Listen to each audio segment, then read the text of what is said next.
A significant number of professionals agree that film has phenomenal powers. It has an ability to transform society like no other media that man has invented ever has or probably ever could. Not only is it able to change culture, moving it from A to B, but it can transform culture from A to Z at a rapid pace that we've probably never seen before in human history.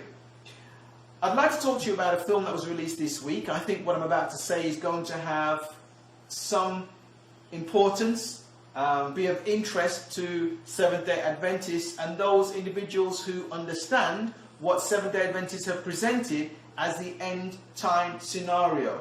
The film is called The Tomorrow War and it stars Chris Pratt. The film itself was a collaboration between 3 studios, Skydance, Paramount and New Republic Pictures. Once the film was finished, it was purchased by Amazon Studios and made available on the 2nd of July for public distribution. I was going to talk through what the plot of the film was, but I think I'll just stick in a trailer. Okay, none of you are my child. Has anyone seen Miri? Aww.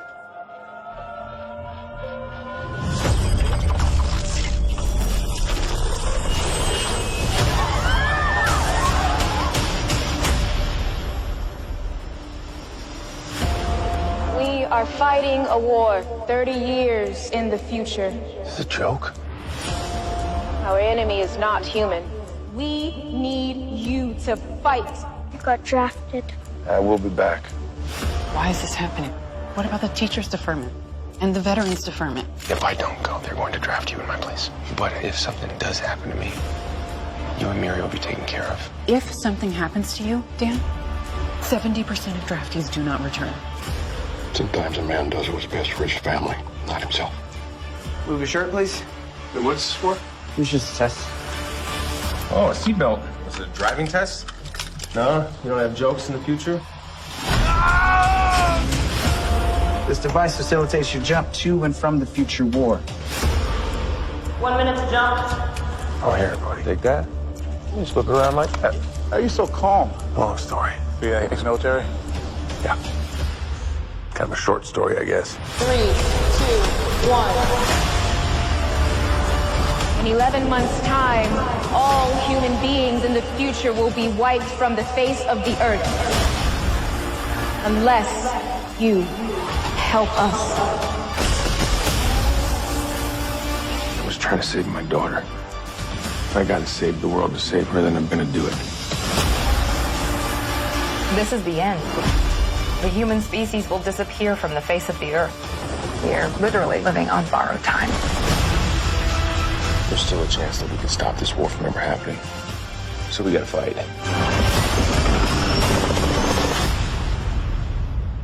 Well, it's nice knowing you.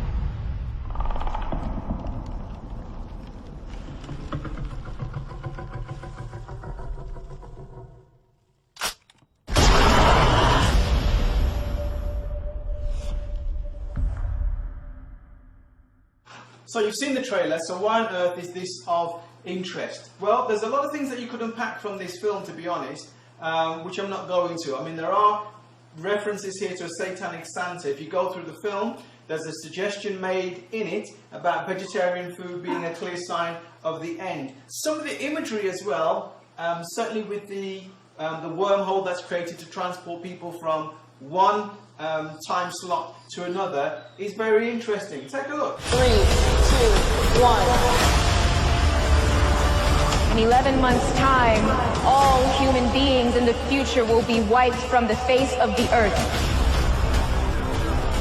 That should be fun.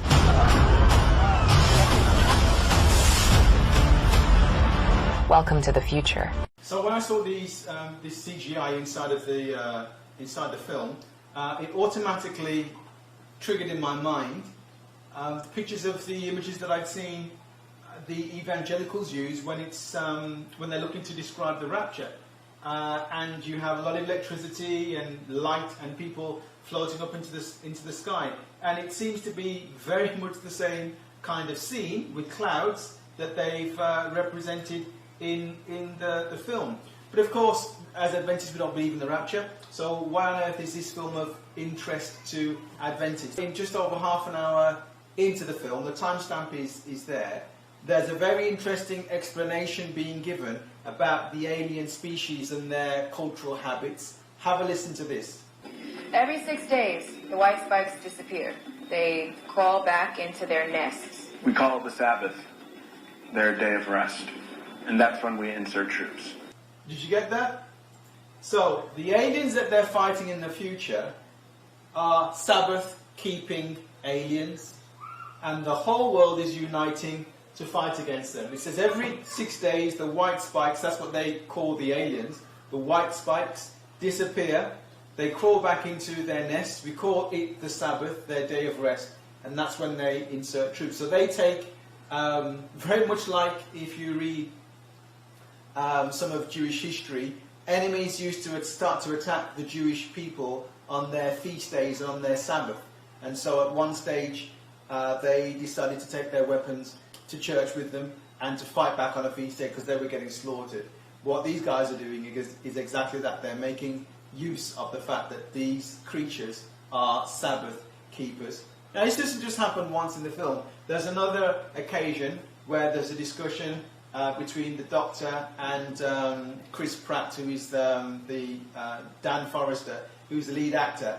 And this is what he said again. You know, there's another Sabbath coming up tomorrow. Yeah, I know. That's when I leave. Right. But there's two references to the Sabbath. Just in case you missed the first one, you get another reference to the Sabbath later on in the film. He says there's another Sabbath coming up tomorrow, and he says, yeah, that's when I leave. So what's the take-home message? I mean, this just blew my mind. The take-home message is that in the future, the whole world is banded together to fight Sabbath keepers. But there is an indication of what they are going to attempt to do in the film, is to completely obliterate the Sabbath-keeping aliens in the year that they travelled back to, which is 2022.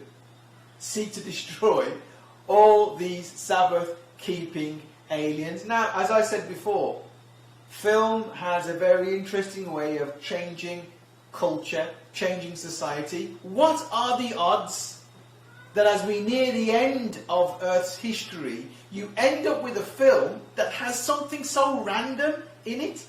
The film is called The Tomorrow War. It was released, as I said earlier, on the 2nd of July. If you look at a calendar, the 2nd of July is a Friday, which means tomorrow, from the date of its release, would actually be a Sabbath.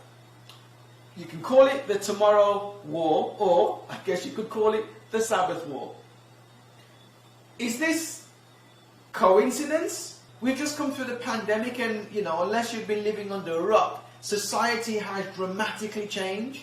What are the odds that as we go into the next half of this year, you end up with a film that has a Sabbath reference to it, and the reference is, these are aliens that we need to destroy? I don't know about you, but I think we are living in very, very interesting times. Is this coincidence? Or is the world being prepared for something that is coming down the pipeline? What do you think? Comments below.